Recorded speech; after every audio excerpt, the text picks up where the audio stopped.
adjust the lamp a little bit because it is right in my face.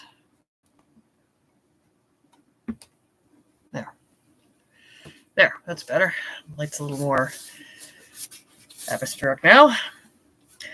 So I recently signed up for Bluesky.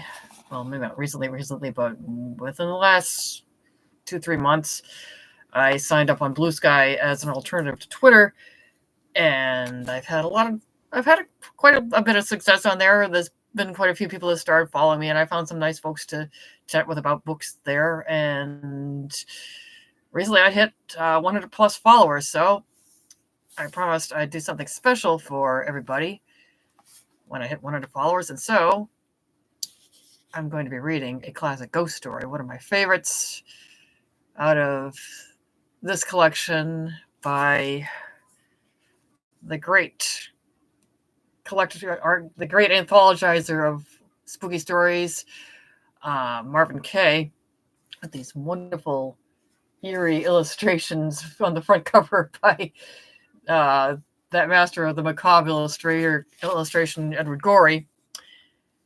And without further ado, I'm going to read to you my all-time favorite ghost story, The Canterville Ghost by Oscar Wilde.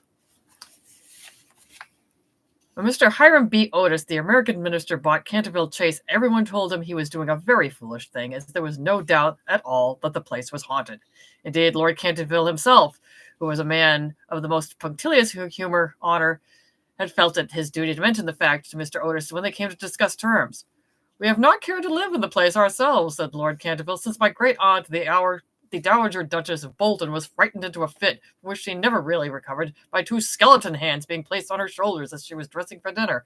And I feel bound to tell you, Mr. Otis, that the ghost has been seen by several living members of my family, as well as by the rector of the parish, the Reverend Augustus Dampier, who was a fellow of King's College, Cambridge. After the unfortunate accident to the Duchess, none of our younger servants would stay with us, and Lady Canterville often got very little sleep at night in consequence of the mysterious noises that came from the corridor and the library." "My lord," answered the minister, "I will take the furniture and the ghost at a valuation. I come from a modern country where we have everything that money can buy, and with all our spry young fellows painting the old world red and carrying off your best actresses and prima donnas, I reckon if there were such a thing as a ghost in Europe, we'd have it at home in a very short time in one of our public museums or on the road as a show." "I fear that the ghost exists," said Lord Canterville, smiling. "Though it may have resisted the overtures of your enterprising impresarios, it has been well known for 3 centuries, since 1584, in fact, and always makes its appearance before the death of any member of our family."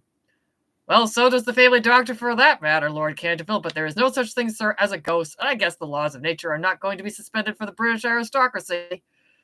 "You're certainly very natural in America," answered Lord Canterville, who did not quite understand Mr. Otis's last observation. "And if you don't mind a ghost in the house, it is all right. Only you must remember I warned you." A few weeks after this, the purchase was completed, and at the close of the season, the minister and his family went down to Canterville Chase. Mrs. Otis, who, as Miss Lucretia R. Tappan of West 53rd Street, had been a celebrated New York belle, was now a very handsome middle-aged woman with fine eyes and a superb profile. Many American ladies, on leaving their native land, adopt an appearance of chronic ill health under the impression that it is a form of European refinement, but Mrs. Otis had never fallen into this error. She had a magnificent constitution and a really wonderful amount of animal spirits. Indeed, in many respects, she was quite English, and was an excellent example of the fact that we have really everything in common with America nowadays, except, of course, language. Her eldest son, christened Washington by his parents in a moment of patriotism which he never ceased to regret, was a fair-haired, rather good-looking young man who qualified himself for American diplomacy by leading the German at the Newport Casino for 3 successive seasons, and even in London was known as an excellent dancer. Gardenias and the peerage were his only weakness. Otherwise, he was extremely sensible. Miss Virginia E. Otis was a little girl of 15, lithe and lovely as a fawn, and with a fine freedom in her large blue eyes. She was a wonderful Amazon, and had once raced old Lord Bilton on her pony twice around the park, winning by a length and a half just in front of the Achilles statue, to the huge delight of the young Duke of Cheshire, who proposed for her on the spot and was sent back to Eton that very night by his guardians in floods of tears. After Virginia came the twins, who were usually called the Stars and Stripes, as they were always getting swished. They were delightful boys, with the exception of the worthy minister, the only true Republicans of the family. As Canterville Chase is 7 miles from Ascot, the nearest railway station, Mr. Otis had telegraphed for a wagonette to meet them, and they started on their drive in high spirits. It was a lovely July evening, and the air was delicate with the scent of the pine woods. Now and then they heard a wood pigeon brooding over its own sweet voice, or saw, deep in the rustling fern, the burnished breast of the pheasant. Little squirrels peered at them from the beech trees as they went by, and the rabbits scudded away through the brushwood and over the mossy knolls with their white tails in the air. As they entered the avenue of Canterville Chase, however, the sky became suddenly overcast with clouds, and a curious stillness seemed to hold the atmosphere. A great flight of rooks passed silently over their heads, and before they reached the house, some big drops of rain had fallen.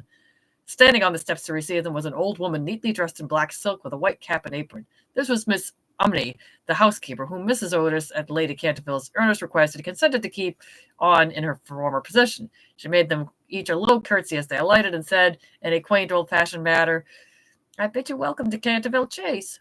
Following her, they passed through the fine Tudor hall into the library, a long, low room paneled in black oak, at the end of which was a large stained-glass window.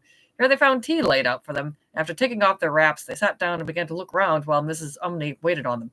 Suddenly, Mrs. Otis caught sight of a dull red stain on the floor just by the fireplace, and quite unconscious of what it really signified, said to Mrs. Umney, "I am afraid something has been spilt there." "Yes, madam," said the old housekeeper in a low voice. "Blood has been spilt on that spot." "How horrid!" cried Mrs. Otis. "I don't care at all for bloodstains in a sitting room. It must be removed at once." The old woman smiled and answered in the same low, mysterious voice, "It is the blood of Lady Eleanor de Canterville, who was murdered on that very spot by her own husband, Sir Simon de Canterville, in 1575. Sir Simon survived her 9 years and disappeared suddenly under very mysterious circumstances. His body has never been discovered, but his guilty spirit still haunts the Chase. The bloodstain has been much admired by tourists and others, and cannot be removed." "That is all nonsense," cried Washington Otis. "Pinkerton's champion stain remover and Paragon detergent will clear it up in no time."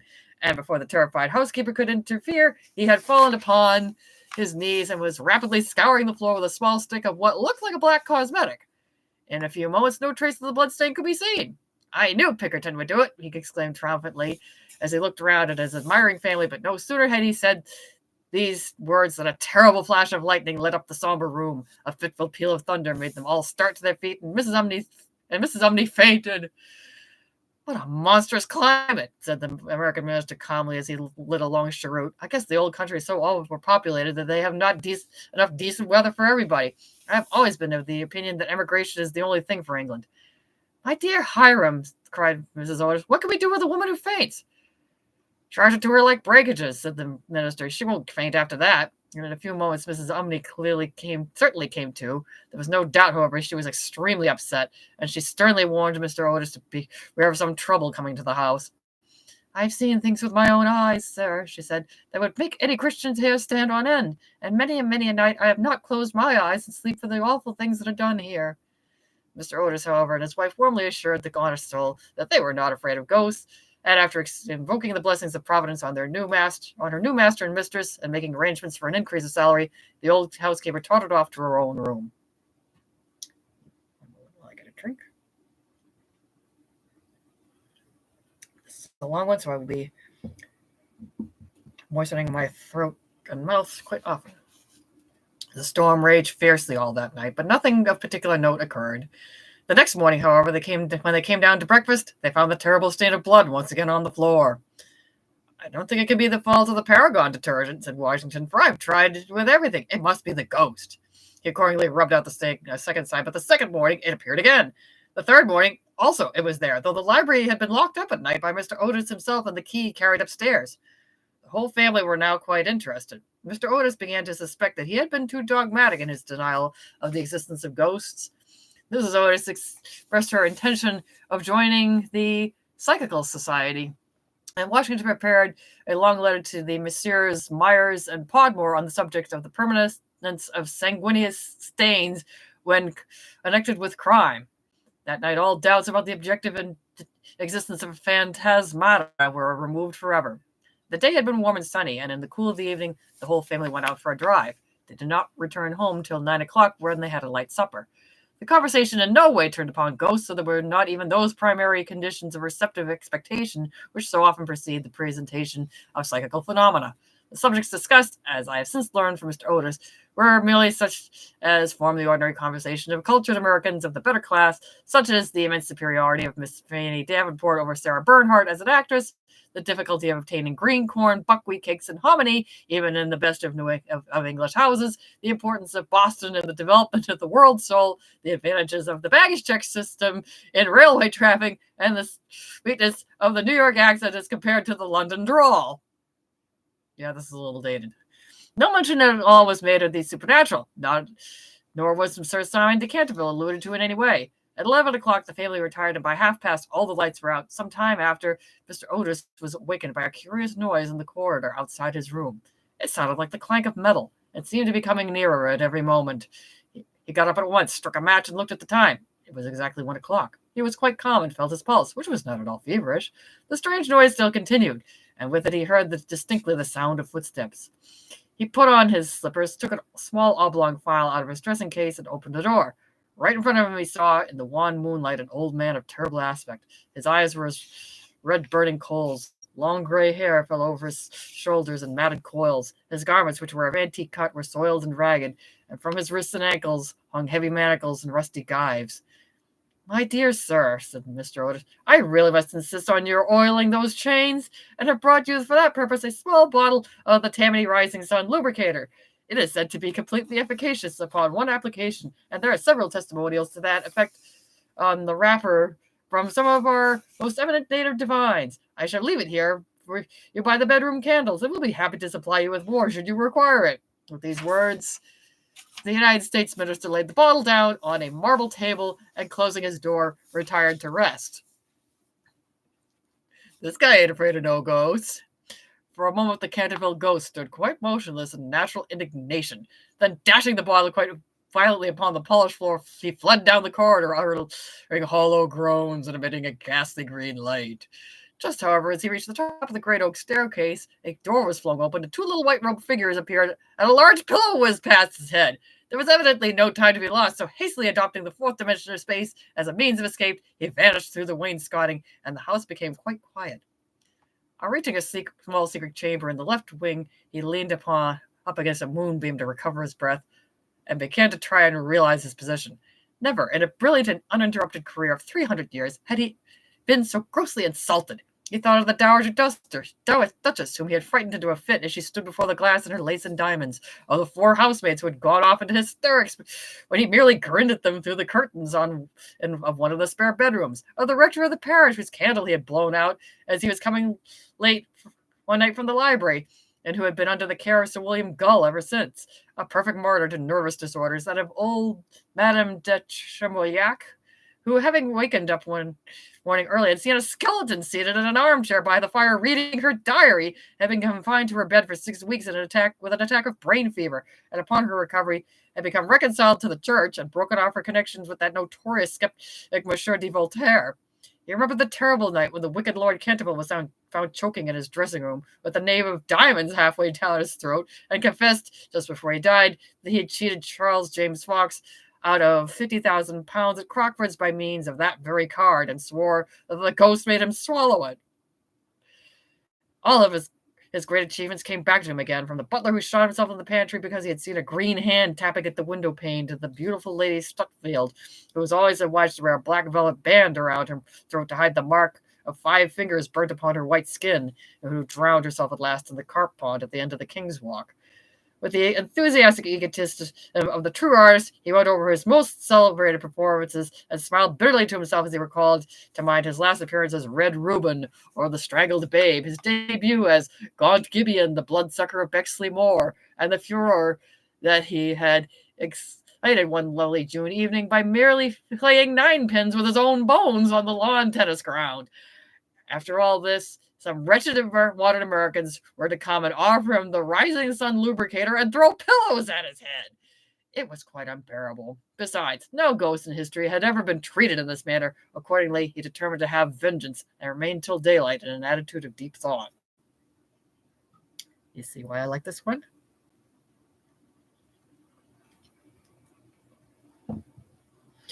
Part 3. The next morning, when the Otis family met at breakfast, they discussed the ghost at some length. The United States minister was naturally a little annoyed to find that his present had not been accepted. I have no wish, he said, to do the ghost any personal injury, and I must say that considering the length of time he has been in this house, I don't think it is all polite to throw pillows at him. A very just remark, at which, I'm sorry to say, the twins burst into shouts of laughter. Upon the other hand, he continued, if he really declines to use the Rising Sun lubricator, we shall have to take his chains from him. It would be quite impossible to sleep with such noise going on outside the bedrooms. For the rest of the week, however, they were undisturbed, the only thing that excited any attentions being the continual renewal of the bloodstain on the library floor. This was certainly very strange, as the door was always locked at night by Mr. Otis, and the windows kept closely barred. The chameleon-like color also of the stain excited a good deal of comment. Some mornings it was a dull red, then it would be vermilion, then a rich purple, and when they came down for family prayers, according to the simple rites of the Free American Reformed Episcopalian Church, they found it a bright emerald green.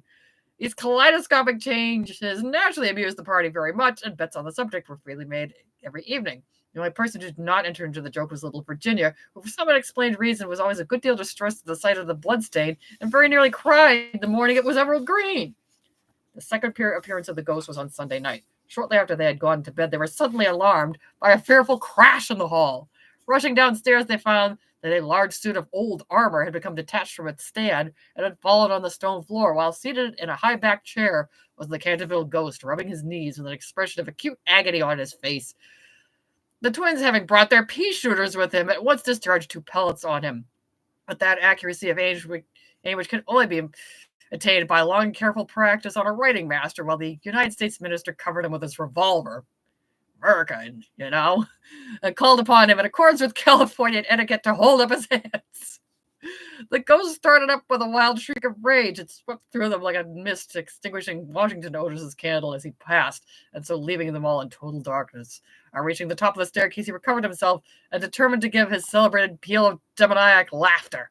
This he had on more than one occasion found extremely useful. It was said to have turned Lord Raker's wig gray in a single night, and had certainly made 3 of Lady Canterville's French governesses give notice before their month was up. He accordingly laughed his most horrible laugh till the old vaulted roof rang and rang again, but hardly had the fearful echo died away when a door opened, and Mrs. Otis came out in a light blue dressing gown. I am afraid you are far from well, she said, and I have brought you a bottle of Dr. Dobell's tincture. If it is indigestion, you will find it a most excellent remedy. Why do these people sound like old commercials? The ghost glared at her in fury and began at once to make preparations for turning himself into a large black dog, an accomplishment for which he was justly renowned, and to which the family doctor always attributed the permanent idiocy of Lord Canterville's uncle, the Honourable Thomas Horton.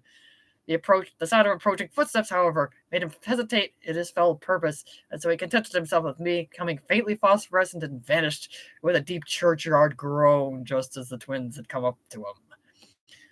On reaching his room, he entirely broke down and became a prey to the most violent agitation. The vulgarity of the twins and the gross materialism of Mrs. Otis were naturally extremely annoying, but what really distressed him most was he had been unable to wear the suit of mail. He had hoped that even modern Americans would be thrilled by the sight of the spectre in armor, if for no more sensible reason, at least out of respect for their national poet Longfellow, over whose graceful and attractive poetry he himself had whiled away many a weary hour when the Cantervilles were up in town. Besides, it was his own suit. He had worn it with great success at the Kenilworth tournament, and had been highly complimented on it by no less a person than the Virgin Queen herself. Yet when he had put it on, he had been completely overpowered by the weight of the huge breastplate and steel casque, and had fallen heavily on the stone pavement, barking both his knees severely and bruising the knuckles of his right hand. Not sure how that happens to a ghost, but here we are. For some days after this, he was extremely ill and hardly stirred out of his room at all, except to keep the blood stain in proper repair. However, by taking great care of himself, he recovered, and resolved to make a third attempt to frighten the United States minister and his family. He selected Friday, the 17th of August, for his appearance, and spent most of the day looking over his wardrobe, ultimately deciding in favor of a large slouch hat with a red feather, a winding sheet frilled at the wrists and neck, and a rusty dagger. Towards evening, a violent storm of rain came on, and the wind was so high that all the windows and doors in the old house shook and rattled. In fact, it was just such weather as he loved. His plan of action was this. He was to make his way to Washington Otis's room, gibber at him from the bed, and stab him 3 times in the throat to the sound of slow music.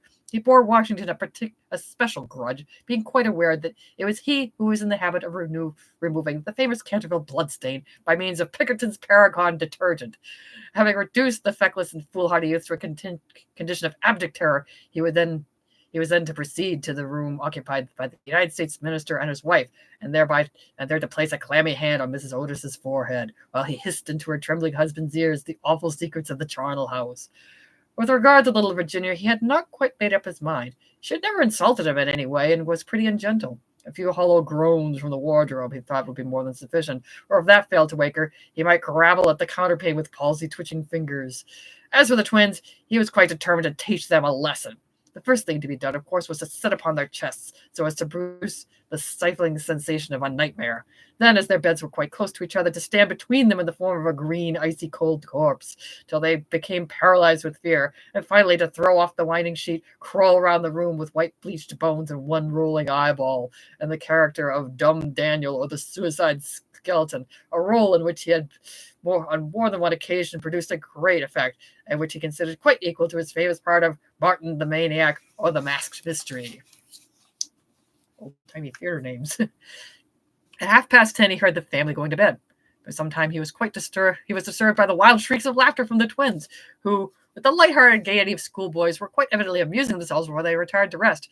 But at 11:15, all was still, and as midnight sounded, he sallied forth.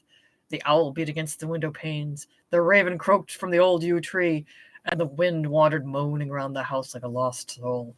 But the Otis family slept unconscious of their doom, when high above the rain and storm he could hear the steady snoring of the minister for the United States. He stepped stealthily out of the wainscoting with an evil smile on his cruel wrinkled mouth, and the moon hid her face in a cloud as he stole past the great oriel window, where his own arms and those of his murdered wife were blazoned in azure and gold. On and on he glided like an evil shadow, the very darkness seeming to loathe him as he passed. Once he thought he heard something call and stopped, but it was only the baying of a dog from the Red Farm, and he went on, muttering strange 16th century curses, and ever and anon brandishing the rusty dagger in the midnight air. Finally, he reached the corner of the passage that led to luckless Washington's room. For a moment he paused there, the wind blowing his long gray locks about his head and twisting into grotesque and fantastic folds the nameless horror of the dead man's shroud. Then the clock struck the quarter, and he felt the time had come. He chuckled to himself and turned the corner, but no sooner had he done so than, with a piteous wail of terror, he fell back and hid his blanched face in his long, bony hands. Right in front of him was standing a horrible spectre, motionless as a carved image, and monstrous as a man's dream. Its head was bald and burnished, its face round and fat and white, and hideous laughter seemed to have writhed its features into an eternal grin. From the eyes streamed rays of scarlet light. The mouth was a wide well of fire, and a hideous garment like to his own swayed with its silent nose the Titan form. On its breast was a placard with strange writing and antique characters, some scroll of shame, it seemed, some record of wild sins, some awful calendar of crime, and with its right hand it bore aloft a falchion of gleaming steel. Never having seen a ghost before, he naturally was terribly frightened, and after a second hasty glance at the awful phantom, he fled back to his room, tripping on his long winding sheet. He sped down the corridor, and finally dropping the rusty dagger into the minister's jackboots, where it was found in the morning by the butler. Once in the privacy of his own apartment, he flung himself down on a small pallet bed and hid his face under the clothes. After time, however, the brave old Canterville spirit asserted itself, and he determined to go and speak to the other ghosts just as soon as it was daylight. Accordingly, just as the dawn was touching the hills with silver, he had returned toward the spot where he had first laid eyes on the grisly phantom, feeling that, after all, 2 ghosts were better than 1, and that by the aid of his new friend he might grapple safely with the twins. On reaching the spot, however, a terrible sight met his gaze. Something had evidently happened to the spectre, for the light had nearly faded from its hollow eyes. The gleaming falchion had fallen from its hand, and it was leaning up against the wall in a strange and uncomfortable attitude. He rushed forward and seized it in its arms when, to his horror, the head slipped off and rolled on the floor. The body assumed a recumbent position, and he found himself clasping a white dimity bed curtain with a sweeping brush, a kitchen cleaver, and a whole turnip laying at his feet. Unable to understand the curious transformation, he clutched the placard with feverish haste, and there, in the gray morning light, he read these fearful words: "Ye Otis ghost, Ye duly true and original spook. Beware of its imitations. All others are counterfeit. With lots of uh, prosthetic ease added to the ends of the words. The whole thing flashed across him. He had been tricked, foiled, and outwitted. The old Canterville look came into his eyes. He ground his toothless gums together, and raising his withered hands high above his head, swore, according to the picturesque phraseology of the antique school, that when Chanticleer had sounded twice his very horns, deeds of blood would be wrought, and murder would walk abroad with silent feet. Hardly had he finished this awful oath when from the red-tiled roof of a distant homestead a cock crew. He laughed a low, long, bitter laugh and waited. Hour after hour he waited, but the cock, for some strange reason, did not crow again. Finally, at 7:30, the arrival of the housemaids made him give up his fearful vigil, and he stalked back to his room, thinking of his vain hope and baffled purpose. There he consulted several books of ancient chivalry, of which he was exceedingly fond, and found that, on every occasion on which his oath had been used, Chanticleer had always crowed a second time. Perdition seize that naughty fowl, he muttered. I've seen the day when, with my stout spear, I would have run him through the gorge and made him crow for me as 'twere in death. He then retired to a comfortable lead coffin and stayed there till evening. They scared a ghost.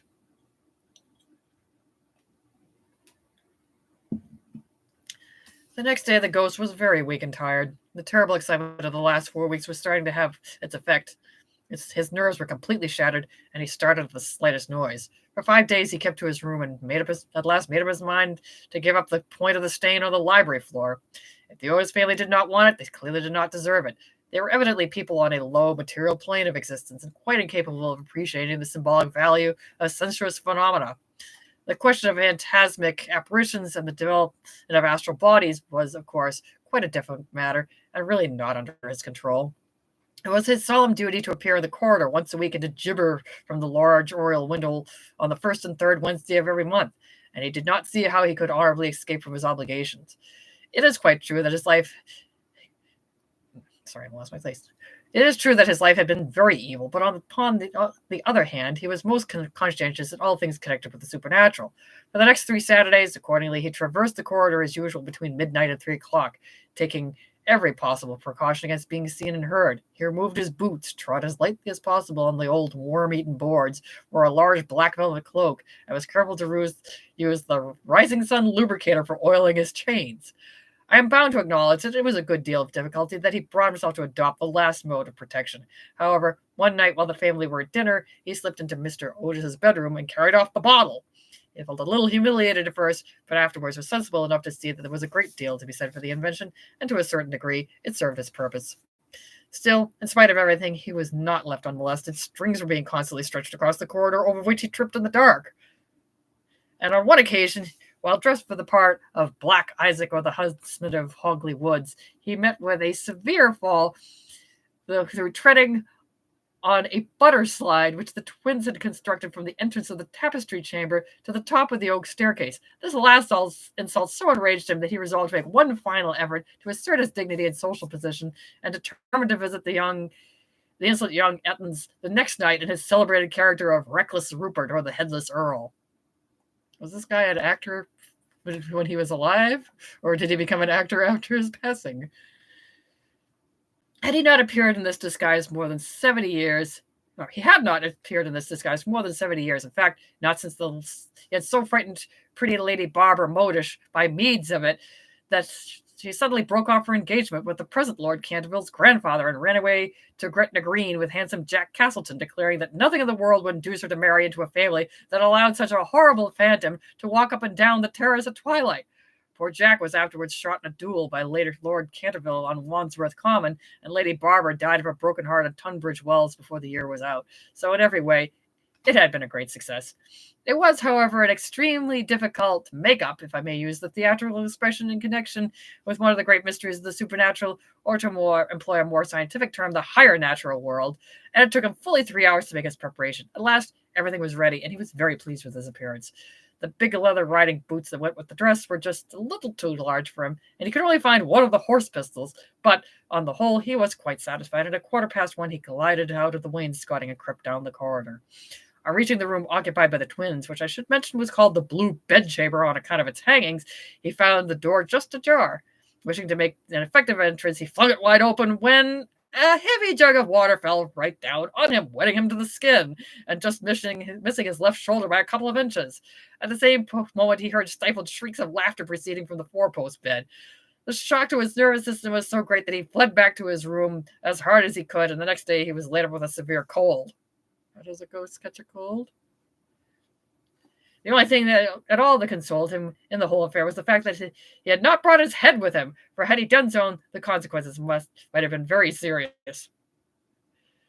He now gave up all hope of ever frightening the rude American family, and contented himself, as a rule, with creeping around the passages in list slippers with a thick red muffler around his throat for fear of drafts, and a small arquebus in case he should be attacked by the twins. The final blow he received occurred on the 19th of September. He had gone downstairs to the great entrance hall, feeling sure that there, at any rate, he would be quite unmolested, and was amusing himself by making satirical marks on the large Cerrone photographs of the United States minister and his wife, which had now taken the place of the Canterville family pictures.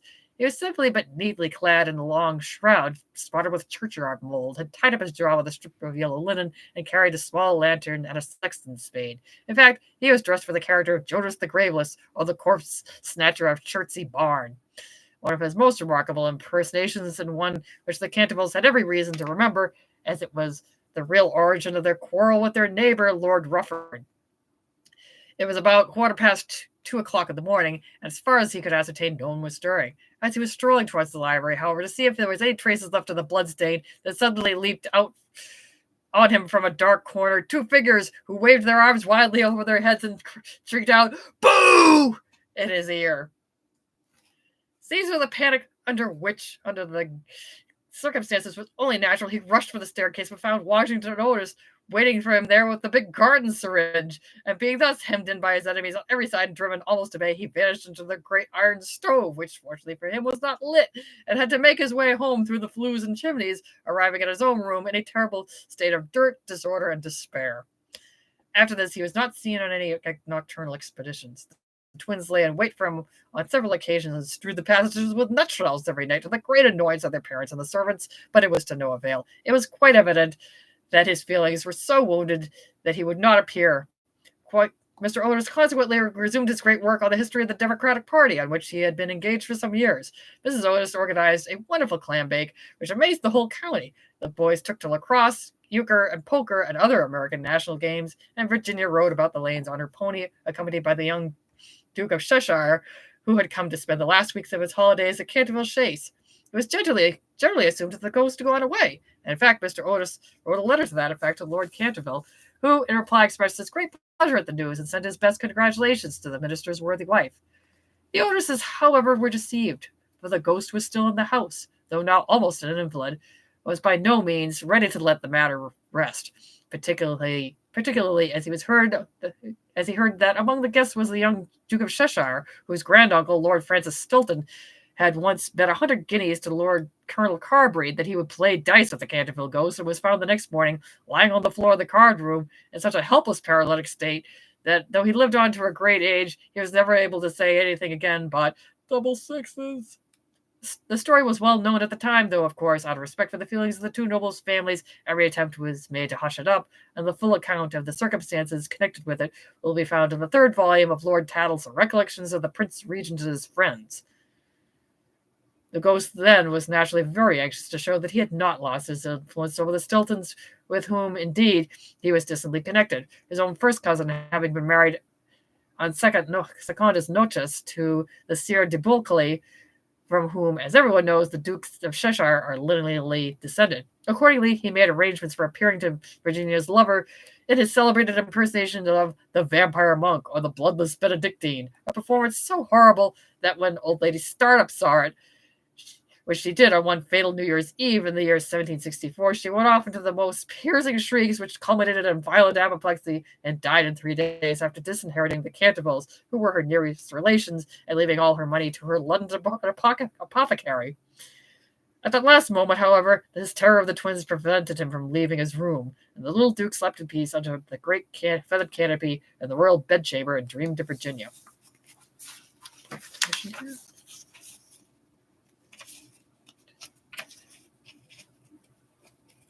Okay, we're a little over halfway through.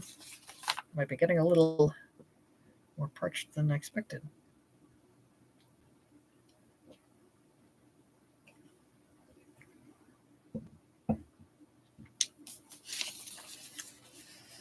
Part 5. A few days after this, Virginia and her curly-haired cavalier went riding on Broccoli Meadows, where she tore her habit so badly in getting through a hedge that on her return home she made up her mind to go up by the back staircase so as not to be seen.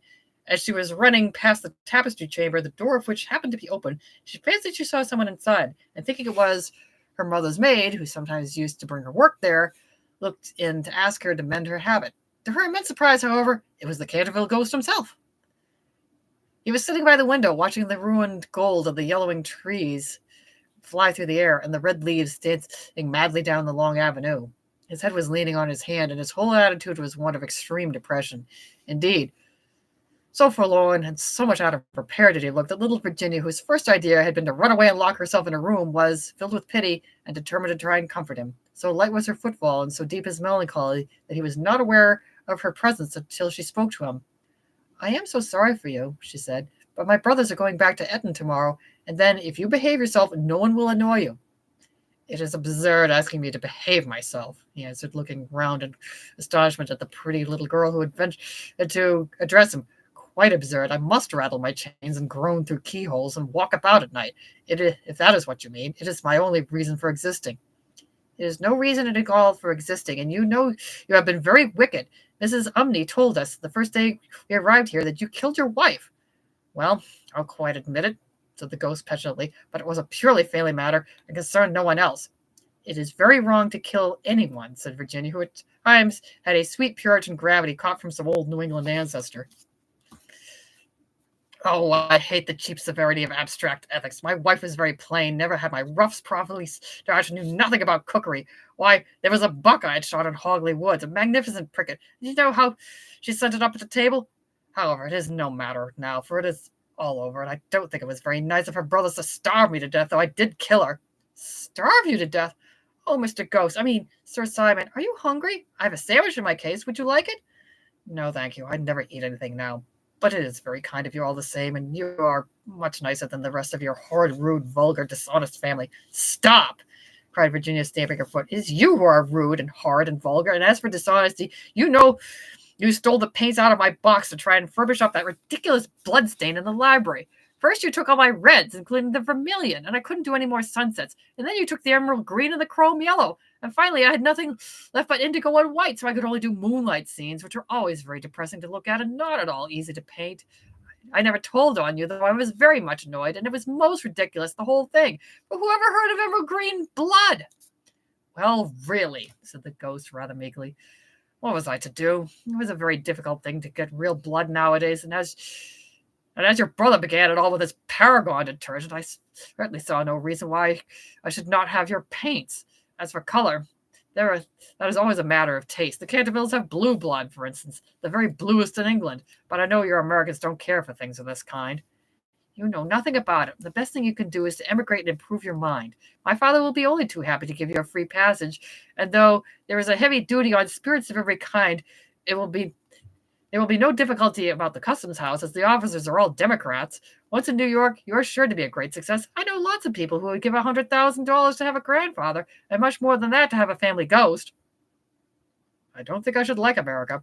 I suppose because we have no ruins and no curiosities," said Virginia satirically. "No ruins? No curiosities?"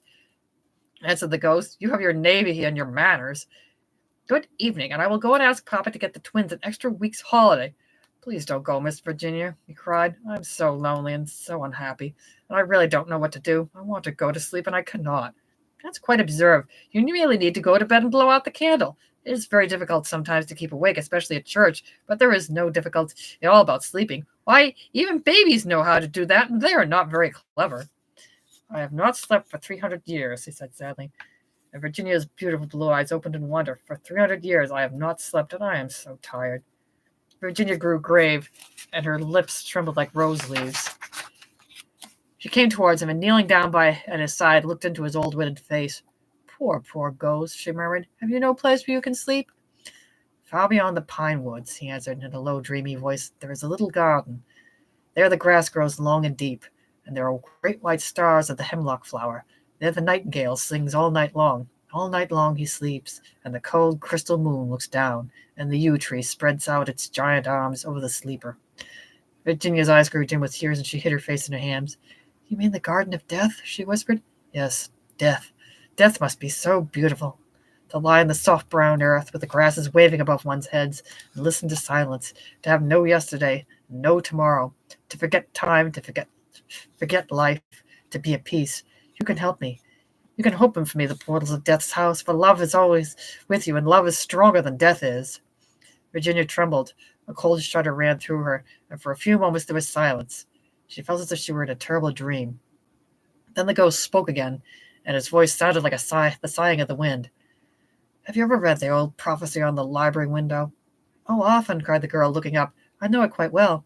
It is painted in curious black letters and is difficult to read. There are only 6 lines. When a golden girl can win a prayer from out the lips of sin, when the barren almond bears, and the little child gives away its tears, then shall all the house be still, and peace come to Canterville. But I don't know what they mean. They mean that you must weep for me for my sins, because I have no tears, and pray with me for my soul, because I have no faith. And then, if you have always been sweet and good and gentle, the angel of death will have mercy on me. You will see fearful shapes in darkness, and wicked voices will whisper in your ear, but they will not harm you, for against the purity of a little child the powers of hell cannot prevail. Virginia made no answer, and the ghost wrung its hands in wild despair as he looked down at her bowed golden head. Suddenly she stood up very pale, with a strange light in her eyes. I am not afraid, she said firmly, and I will ask the angel to have mercy on you. He rose from his feet with a faint cry of joy, and taking her hand, bent over it with an old-fashioned grace and kissed it. His fingers were as cold as ice, and his lips burned like fire, but Virginia did not falter as he led her across the dusky room. On the faded green tapestry were embroidered little huntsmen. They blew their tasseled horns, and with their tiny hands waved her to go back. Go back, little Virginia, they cried. Go back. But the ghost clutched her hand more tightly, and she shut her eyes against them. Horrible animals with lizard tails and goggle eyes blinked at her from the carved chimney-piece and murmured, Beware, little Virginia, beware, we may never see you again.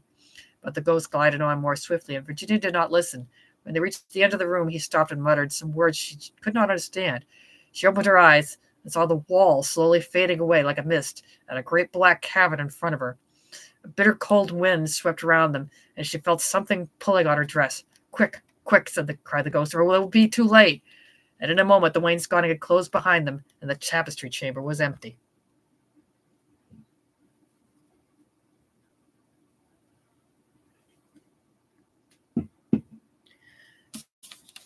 Part 6. About 10 minutes later, the bell rang for tea, and as Virginia did not come down, Mrs. Otis sent up one of the footmen to tell her.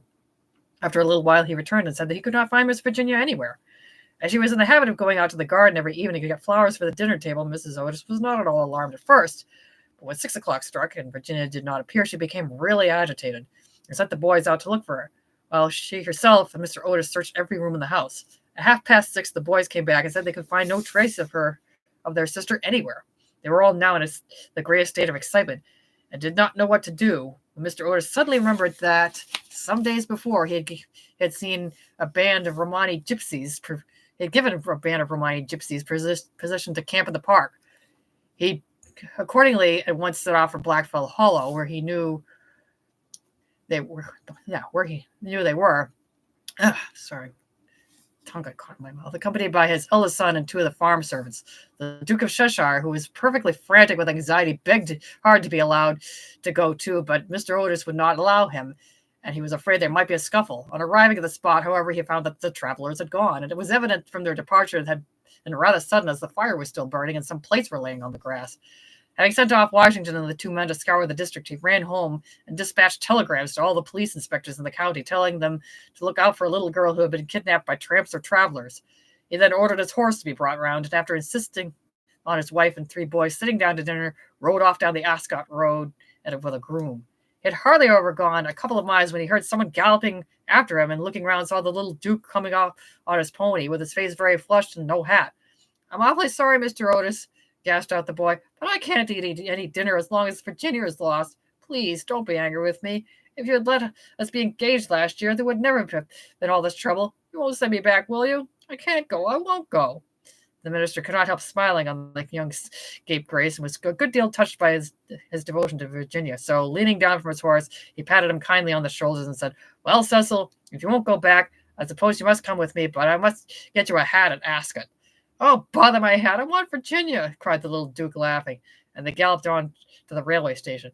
There Mr. Otis inquired of the station master if anyone answering the description of Virginia had been seen on the platform, but could get no news of her. The station master, however, wired up and down the line and assured him that a strict watch would be kept for her. And after having bought a hat for the little Duke from a linen draper who was just putting up his shutters, Mr. Otis rode off to Bexley, a village about 4 miles away, which he was told was a well-known haunt of the Tinkers, as there was a large common next to it. Here they roused up the rural policeman, but could get no information from him. And after riding all over the common, they turned their horses' heads homewards and reached the chase about 11 o'clock, dead tired and almost heartbroken. They found Washington and the twins waiting for them at the gatehouse with lanterns, as the avenue was very dark. Not the slightest trace of Virginia had been discovered. The Tinkers had been caught on Broccoli Meadows, but she was not among them, and they explained their sudden departure by saying that they had mistaken the date of Chorlton Fair and had gone off in a hurry for fear they might be late. Indeed, they had been quite distressed at hearing of Virginia's disappearance, as they were quite grateful to Mr. Otis for allowing them to camp in the park, and 4 of their number had stayed behind to help in the search. The carp pond had been dragged, and the whole chase thoroughly gone over, but without any result. It was evident that, for that night at any rate, Virginia was lost to them, and it was in a state of the deepest depression that Mr. Otis and the boys walked up to the house, the groom following behind with the 2 horses and the pony. In the hall, they found a group of frightened servants, and lying on the sofa in the library was poor Mrs. Otis, almost out of her mind with terror and anxiety, having her forehead bathed with eau de cologne by the old housekeeper. Mr. Otis at once insisted on her having something to eat and ordered up supper for the whole party. It was a melancholy meal, as hardly anyone spoke, and even the twins were awestruck and subdued, as they were very fond of their sister. When they had finished, Mr. Otis, in spite of the entreaties of the little Duke, ordered them all to bed, saying there was nothing more that could be done that night, and that he would telegraph in the morning to Scotland Yard for some detectives to be sent down immediately. Just as they were passing out of the dining room, midnight began to boom from the clock tower, and when the last stroke sounded, they heard a crash and a sudden shrill cry. A dreadful peal of thunder struck the house. A strain of unearthly music floated through the air. A panel at the top of the staircase flew back with a loud noise, and out on the landing, looking very pale and white, with a little casket in her hand, stepped Virginia. In a moment, they had all rushed up to her. Mrs. Otis clasped her passionately in her arms. The Duke smothered her with violent kisses, and the twins executed a wild war dance around the group. "Good heavens, child, where have you been?" said Mr. Otis, rather angrily, thinking that she had been playing some foolish trick on them. "Cecil and I have been riding all over the country looking for you, and your mother has been frightened to death. You must never play these practical jokes any more." "Except on the ghost! Except on the ghost!" shrieked the twins as they capered about. "My own darling, thank God you are found. You must never leave my side again," murmured Mrs. Otis, as she kissed the trembling child and smoothed the tangled gold of her hair. "Papa," said Virginia quietly, "I have been with the ghost. He is dead, and you must come and see him. He has been very wicked, but he was really very sorry for all that he had done, and he gave me this box of beautiful jewels before he died." The whole family gazed at her in mute amazement, but she was quite grave and serious, and turning around, she led them through the opening in the wainscoting, down a narrow secret corridor, Washington following with a lighted candle, which he had caught up from the table. Finally, they came to a great oak door studded with rusty nails. When Virginia touched it, it swung back on its heavy hinges, and they found themselves in a little low room with a vaulted ceiling and one tiny grated window.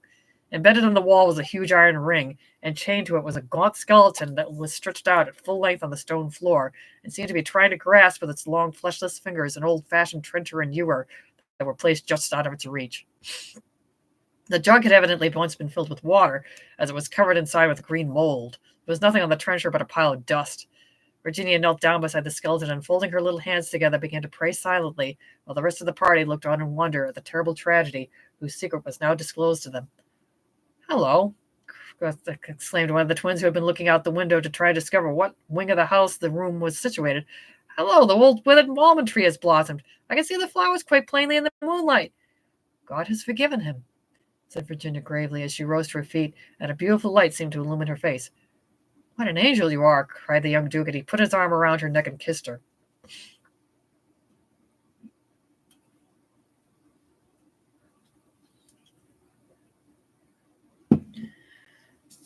Part 7. 4 days after these curious incidents, a funeral started from Canterville Chase at about 11 o'clock at night. The hearse was drawn by 8 black horses, each of which carried on its head a great tuft of nodding ostrich plumes, and the leaden coffin was covered by a rich purple pall, on which was embroidered in gold the Canterville coat of arms. By the side of the hearse and the coaches walked the servants with lighted torches, and the whole procession was wonderfully impressive. Lord Canterville was the chief mourner, having come up specially from Wales to attend the funeral, and sat in the first carriage along with little Virginia. Then came the United States minister and his wife, then Washington and the 3 boys, and in the last carriage was Mrs. Umney.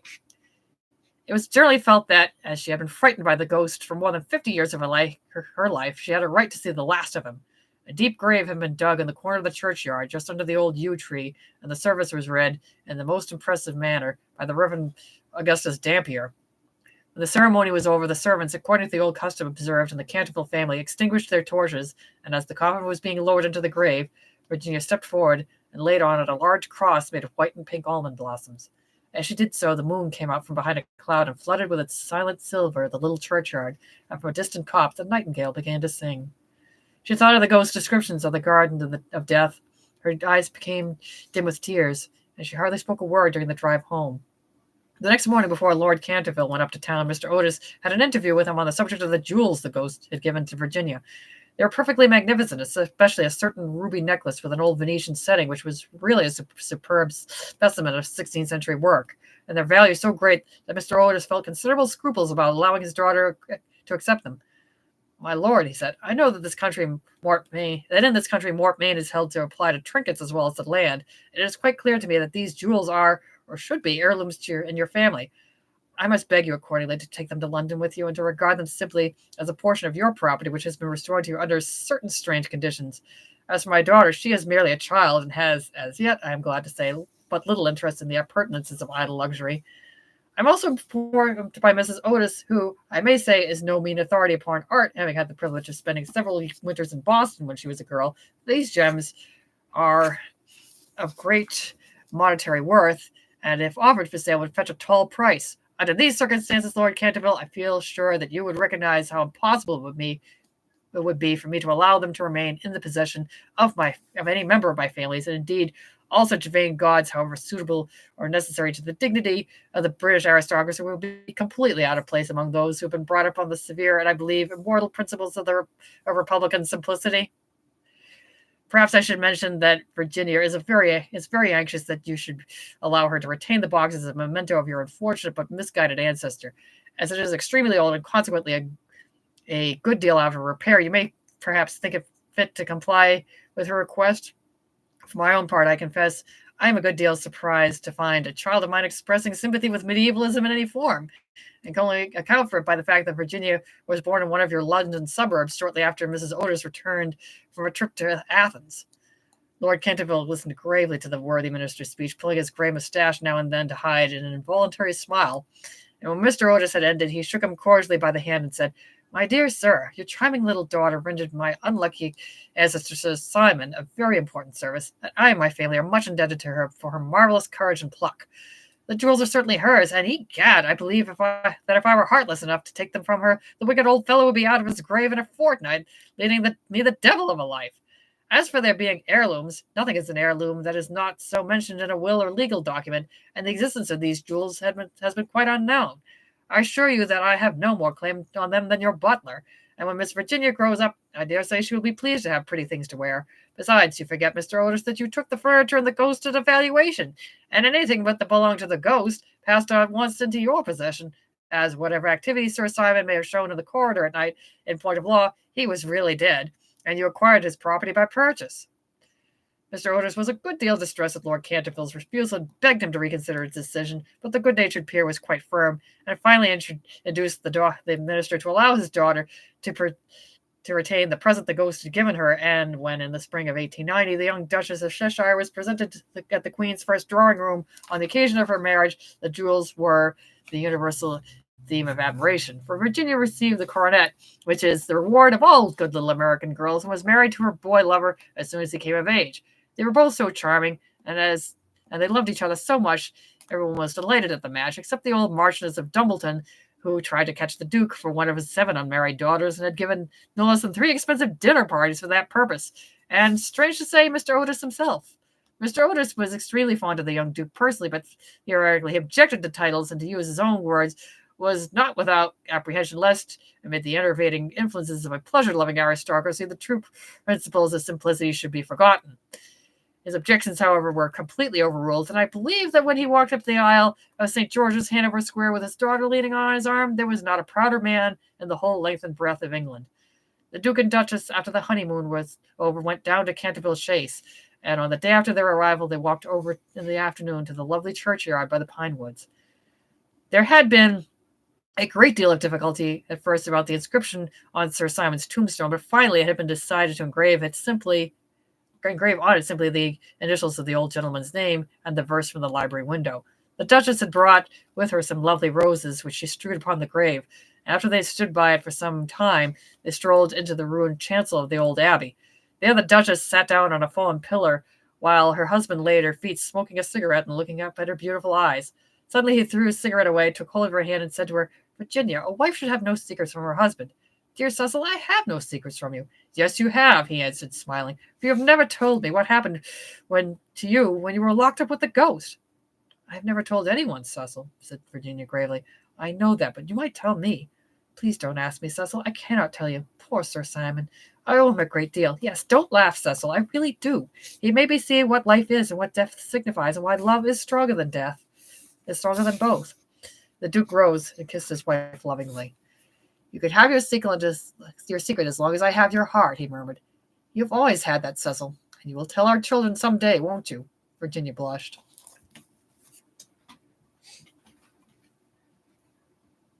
And there's a lot of reasons why I like that one.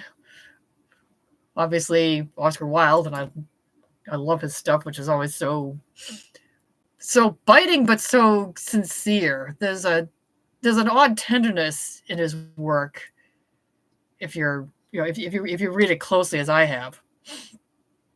It's like this. I mean, we all know Oscar Wilde for his biting wit, but this is sensitivity. There's a tenderness behind that. It's the snark is the snark is his armor for the gentleness that's underneath. And it's ultimately a redemption story. I love me a good redemption arc, even when it's, this character doesn't deserve it, but, they've seen the error of their ways. It's like, and that's the thing, we've all done things, redemption, I guess, isn't something that you earn. It's there for you to take it. You just have to be the one that reaches out and embraces it. But you can't do that until you drop the thing that's holding you back from it, I suppose. And I like it because humans bedeviling a ghost. I mean, yes, you watch some of these paranormal investigation shows, and oftentimes they're kind of, bimbling through the house, or the haunted house, or the haunted prison, or the haunted whatever, and they're, knocking around and making all this noise and, doing things to try and rile up the ghosts, and you wonder, are the ghosts just going there, can you humans, keep it down? We're being haunted by humans. So I can't say that I have a story that reaches quite that level, although A Chill Runs Through the House, which is in